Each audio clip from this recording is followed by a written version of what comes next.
Señor, te damos gracias esta mañana por tu presencia, por tu dirección, por lo que tú te manifiestas, Señor, en este lugar. Hemos declarado, Señor, que este lugar es santo porque tú visitas permanentemente este templo. Y queremos esta mañana, Señor, preparar en santidad nuestros corazones, nuestra mente, nuestro espíritu, a fin de que podamos escuchar tu palabra, ser exhortados por tu palabra, ser amados por tu palabra, ser dirigidos por tu palabra y poner por sobre todas las cosas un espíritu de valentía. Te damos gracias, Señor. Que la gracia del Espíritu Santo esté en medio nuestro esta mañana. En el nombre de Jesús. ¿Quién ha visto ese texto en la Escritura? ¿O lo ha leído? Varios. Este texto tiene que ver con la aparición de la zarza encendida cuando Moisés tiene esta relación con Dios. Es interesante lo que pasa acá. El 3:14 dice: y respondió Dios a Moisés: yo soy el que soy, y dijo: así dirás a los hijos de Israel: yo soy, me envió a vosotros. Dios le da esta instrucción a Moisés, que Él envió a Moisés.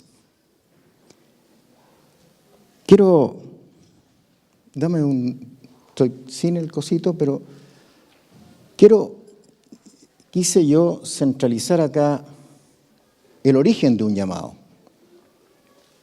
¿Qué es un llamado? ¿Cómo se entiende un llamado? Yo puedo decirle a usted: hey, venga. Que es una forma de una comunicación. Pero el llamado es algo más que eso. Y encontré que esto identificaba el origen del llamado. Porque usted en su vida cristiana tiene un origen de llamado. ¿Alguna vez alguien le predicó del Evangelio a usted? Y nace ese llamado a su vida. ¿Pero cómo fue? ¿Cómo impactó su vida?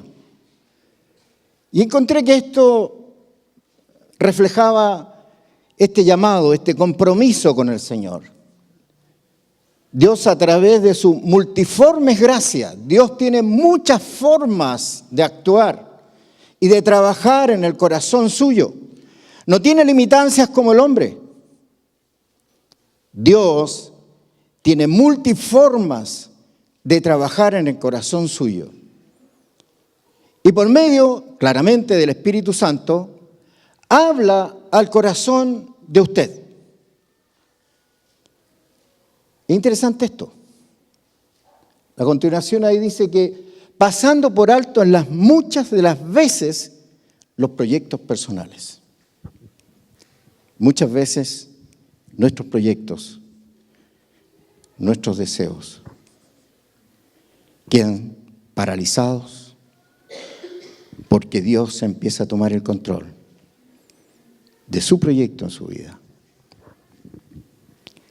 Instalándonos, Jesús, Él, el mandato de acudir al llamado de ir y predicar el Evangelio, junto a la gran comisión. Y quise asociar esto, porque me parece que son dos llamados notables. El segundo punto tiene que ver con el amar a nuestro prójimo. Voy a leer Mateo.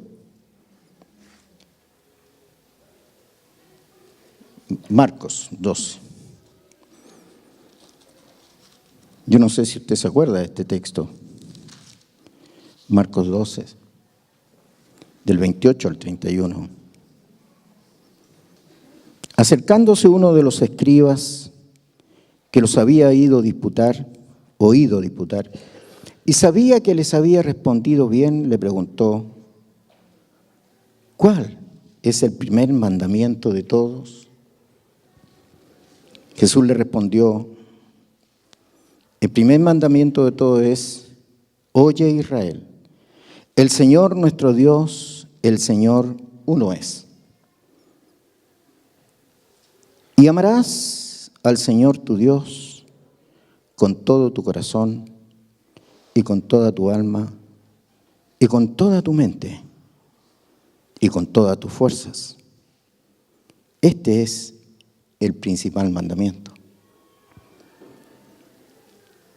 Y el segundo es semejante: amarás a tu prójimo como a ti mismo. No hay otro mandamiento mayor que estos. El primero es amar a Dios por sobre todas las cosas. Y el segundo es amar al prójimo.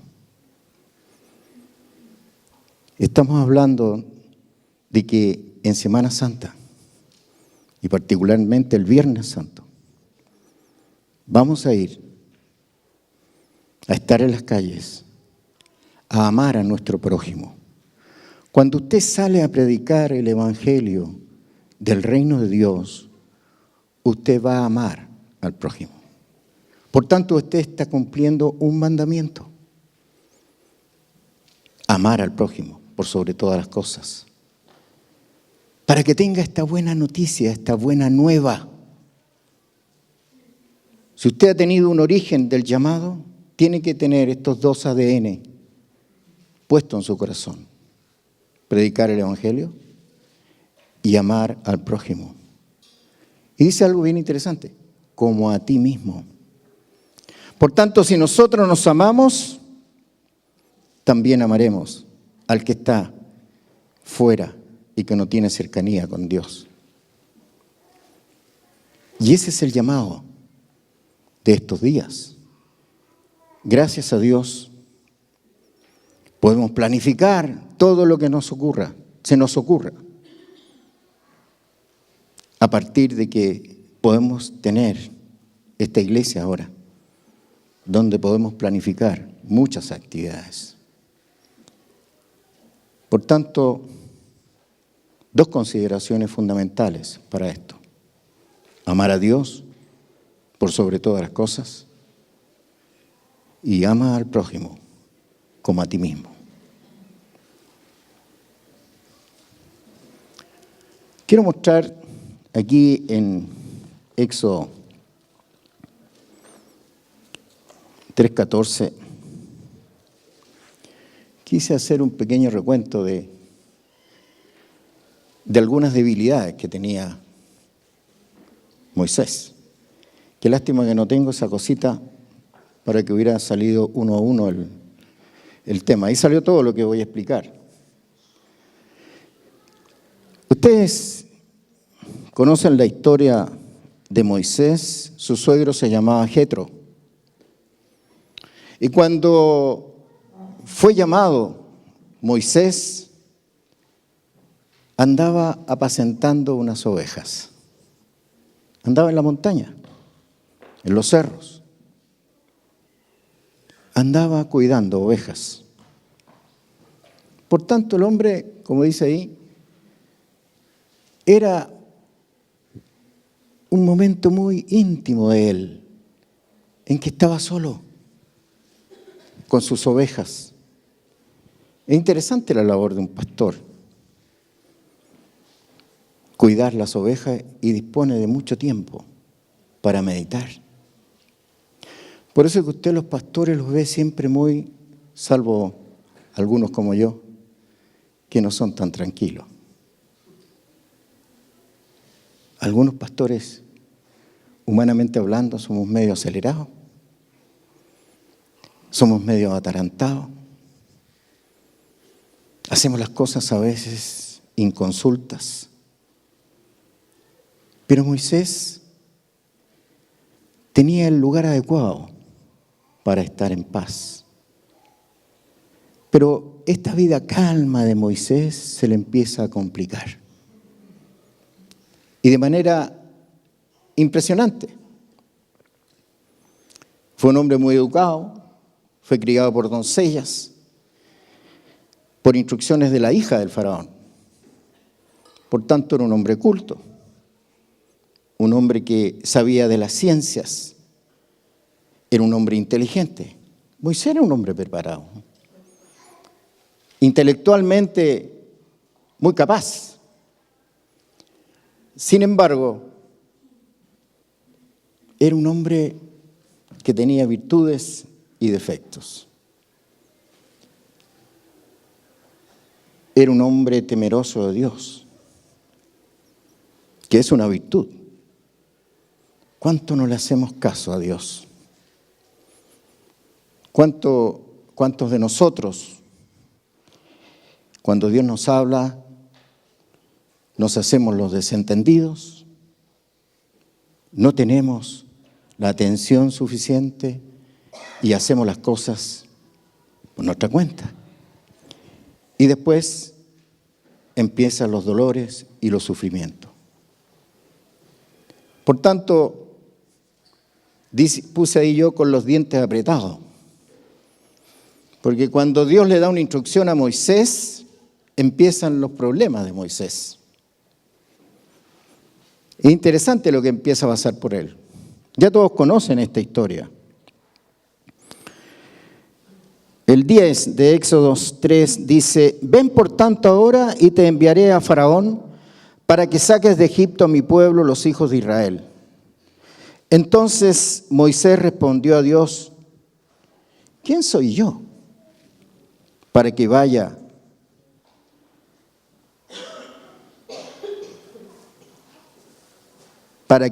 a Faraón y saque de Egipto a los hijos de Israel? ¿Usted cuántas veces ha sido llamado a un compromiso con el Señor? Pero ¿cuántas de estas veces usted se ha sentido incapaz? Aquí la pregunta de él es: oye, tiene un tremendo desafío. 400 años de esclavitud y tú quieres que yo vaya a sacar al pueblo así como así. No estoy capaz, no soy capaz, no me siento capacitado para hacer esto. Ese fue el discurso de Moisés. ¿Cuántas veces usted ha tenido desafíos en la vida cristiana y tiene esta misma reacción? No soy capaz, no me siento idóneo. Y usted empieza a vivir un estado de discusión con Dios y se hace lento su accionar y crece poco espiritualmente porque no le está prestando la obediencia a Dios. Luego dice: y él le respondió: y saqué de Egipto a los hijos de Israel. Y él respondió: ve, porque yo estaré contigo. Después agrega otro capítulo, el 12, el 13, dice: dijo Moisés a Dios: he aquí que llego yo a los hijos de Israel y les digo: el Dios de vuestros padres me ha enviado a vosotros. Y si ellos me preguntaren: ¿cuál es su nombre? Lleno de duda el hombre, ¿no? ¿Cómo hago si yo voy a hablar con el pueblo? Y yo le digo que tú me mandaste, ¿qué le diré? Por eso que yo puse al comenzar el yo soy. Él, el Dios de Israel, es el que él tenía que anunciar. Luego en el 16 dice: ve y reúne a los ancianos de Israel. En el 18 dice: y oirán tu voz, e irás tú y los ancianos de Israel al rey de Egipto, y le diréis: Jehová, el Dios de los hebreos, nos ha encontrado. Por tanto, nosotros iremos ahora camino de 3 días por el desierto para que ofrezcamos sacrificio a Jehová nuestro Dios, mas yo sé que el rey de Egipto no dejará ir. En el capítulo 4 dice: Entonces Moisés respondió diciendo, he aquí que ellos no me creerán ni oirán mi voz, porque dirán, ¿no te ha parecido Jehová? Y Jehová dijo, ¿qué es eso que tienes en tu mano? Aquí vemos cómo Moisés, lleno de grandes dificultades para cumplir la tarea que Dios le estaba encomendando. Los desafíos que Dios pone en el corazón del hombre tienen que tener una conducta, obedecer. Este hombre estaba con un tremendo desafío que Dios le estaba revelando, pero tenía temor de seguir adelante con todo lo que Dios le estaba diciendo. Más adelante ustedes van a poder apreciar que se declara tartamudo, tardo de hablar, pide reemplazo por su hermano Aarón.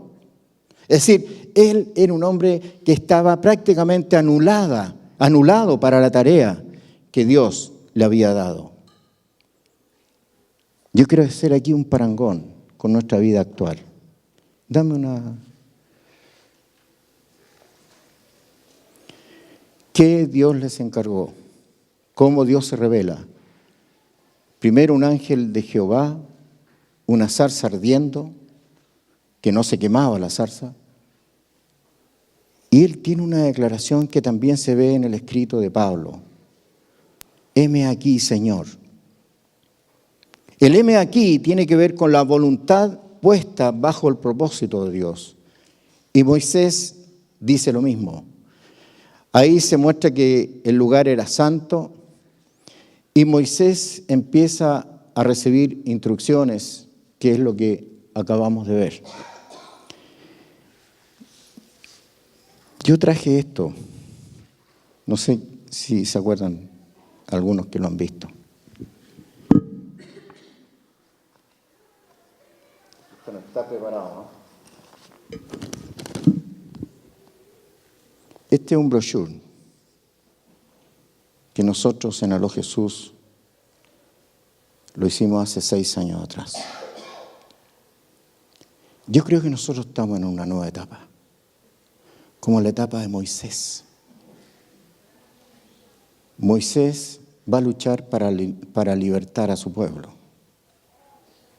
Nosotros vamos a luchar para que muchos que están allá afuera, que no tienen libertad, vengan a experimentar la libertad. Cuando Dios te pone un desafío, cuando Dios te llama a un desafío, tú no puedes evitarlo. El llamado de Dios es irreversible, intransable, irrevocable. Esas 3 palabras están en el corazón de los hombres que son llamados a la obra de Dios. Y quiero recordar unas palabras, editorial. Ahí sale Agustín, en la primera página. No quiero exaltar a Agustín, solo quiero decir lo que se escribió aquí hace 6 años atrás. Es una realidad hoy día. No hay historia épica más gigante en el pueblo de Israel que haber sacado de Egipto al pueblo de Israel.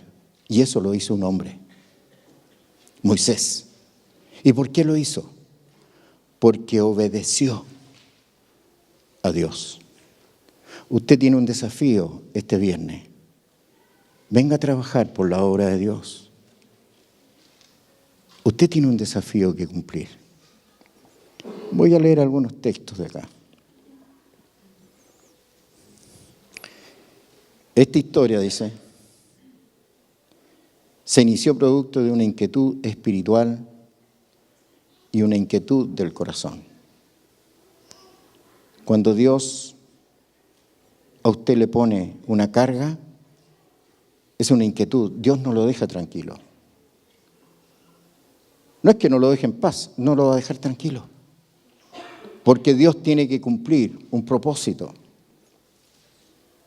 en la tierra. Predicar el Evangelio a través del ministerio de Jesús.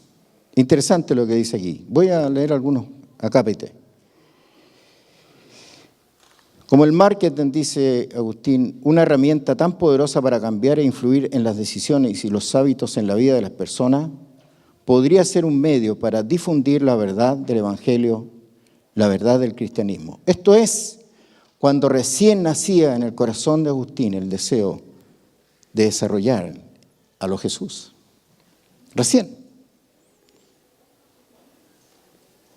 Pasaron los días, las semanas, luego vinieron las vacaciones y al regreso en la intimidad de mi hogar, junto a mi esposa Carolina, entendí que necesitaba pasar un tiempo a solas para escuchar la voz de Dios, que respondiera a una inquietud que tenía en mi corazón y que aún no sabía cómo describirla. Carolina me dijo con toda razón que no comprendía nada de lo que yo estaba diciendo, pero que estaría a mi lado durante ese tiempo y el que fuese necesario. Y es que esta aventura no se puede vivir si la familia no está comprometida. Es el principal lugar de cristianización que nos compete desarrollar. Esto fue hace 6 años atrás. Escrito. La historia nuestra tiene casi 8 ya. Alguien le puso en el corazón a Agustín echar a andar este proyecto. Partieron 3 y yo fui el 4. Y ustedes ven que la historia ha cambiado. Alguien puso el llamado en el corazón de Agustín. Yo no quiero comparar a Agustín con Moisés, pero ¿qué hay de cómo sacar el llamado que Dios puso en tu corazón? ¿Cómo lo puedes dar vuelta? ¿Cómo puedes decirle a Dios no? ¿Tienes esa capacidad para rechazar cuando Dios te llama a hacer la obra? Sigo.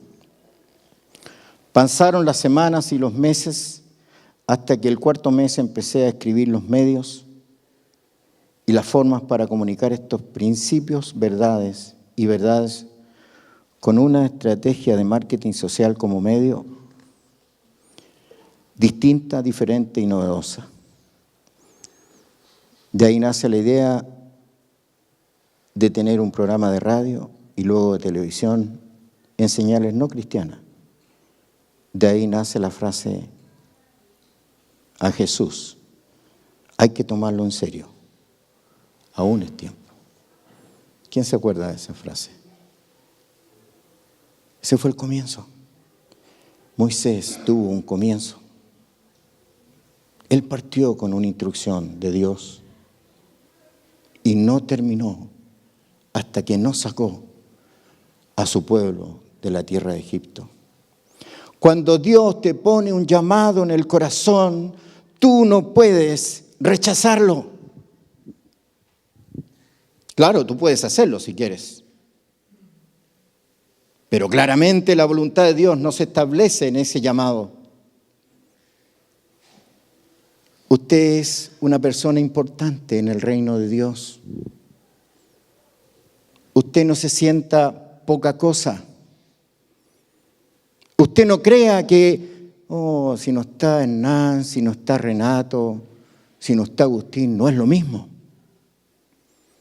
Dios ha dado diferentes gracias, pero todas son complementarias. Agustín tiene una gracia, yo tengo otra, Renato tiene otra, los hermanos acá, Mario tiene una gracia, David, Julio, son gracias distintas. Cuando Dios se propone avanzar, necesita de todo un pueblo. No es selectiva esta cosa.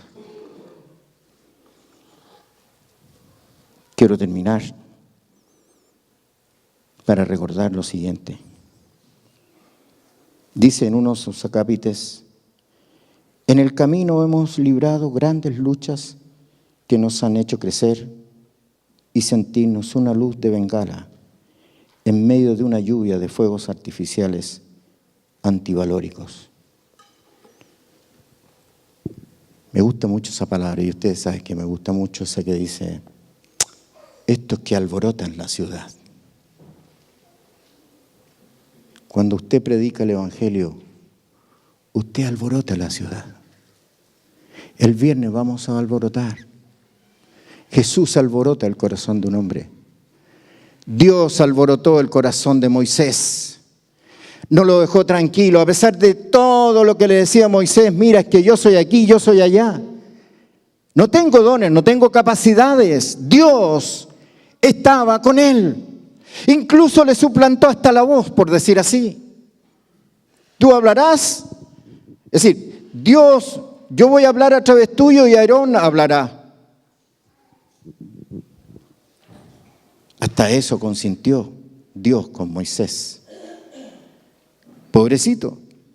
Se dice que dice la Escritura aquí que era tardo para hablar. No era un hombre que fuera necio o ignorante, era muy educado, pero era tardo de habla. Yo quise hacer un parangón esta mañana. Es muy distante la distancia, pero es tremendamente grande. El hecho de que Moisés ha sido usado y fue usado por Dios para sacar a Israel de Egipto. Nosotros en este tiempo moderno hay pequeños locos que a veces hacen las cosas de forma tan increíble.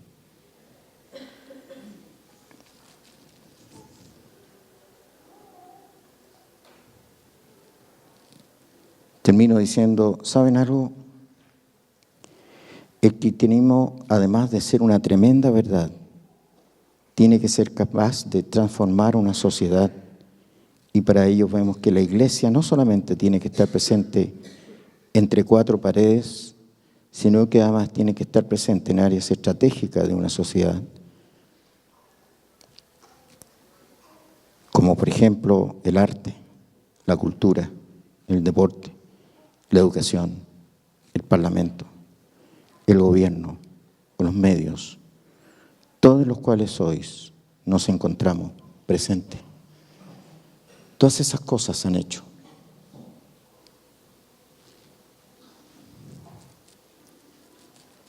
Un objetivo importante es hacer que la iglesia reaccione cuando en una sociedad se quiere promover a través de políticas públicas principios que van muy lejos, muy lejanos a la verdad del cristianismo. Y es hacia allí donde nosotros hemos apuntado. Aunque esto no es posible si no hay hombres y mujeres orando e intercediendo por la transformación de una nación. Hermano, esto no es posible, hacer este trabajo, si usted no está comprometido. Si usted no se compromete con la obra de Dios, nosotros podremos tener grandes ideas, como la de hoy día, la que ustedes se enteraron. Pero si usted no va a ese encuentro, no sirve de nada. Entonces el segundo mandamiento, el gran mandamiento de amar a tu prójimo, no tiene fecundidad.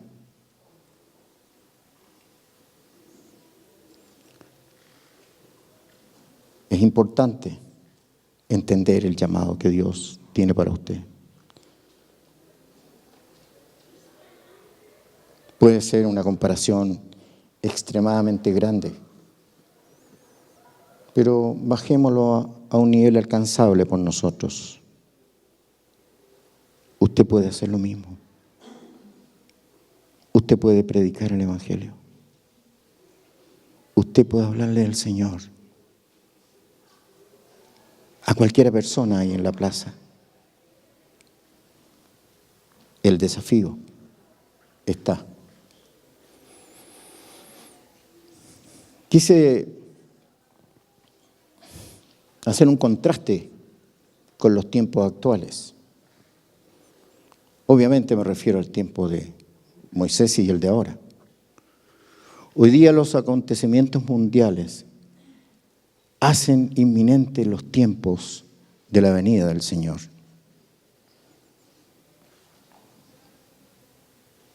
Cristo viene y no hay tiempo. Me pareció muy interesante lo que Carlos dijo de la venida del Señor y me acordé de lo que yo había escrito. La Iglesia de Cristo en el mundo entero está trabajando en predicar el Evangelio para que los hombres obtengan su salvación y de paso la libertad mediante el reconocimiento de Cristo como Señor. Si usted no tiene esa carga en el corazón, no podrá ser posible que mucha gente pueda tener libertad. Hay que tener un corazón valiente y creyente en estos días, haciendo un símil con la libertad por la cual Moisés luchó por su pueblo. Por eso que quise recordar estas palabras que tienen escritas 6 años, pero que usted ya conoce la historia de lo que Dios ha hecho en este tiempo y cómo lo ha hecho. Y cómo ante un llamado inminente de Dios en el corazón de algunos hombres, esto tiene fruto y tiene resultados. Estamos en eso. Estamos trabajando para que esto sea grande. Estamos a la espera de que usted adquiera un compromiso.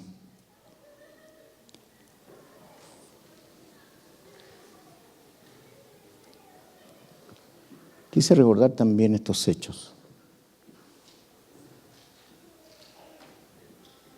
¿Cuáles son los obstáculos que se deben superar para que usted pueda predicar el Evangelio?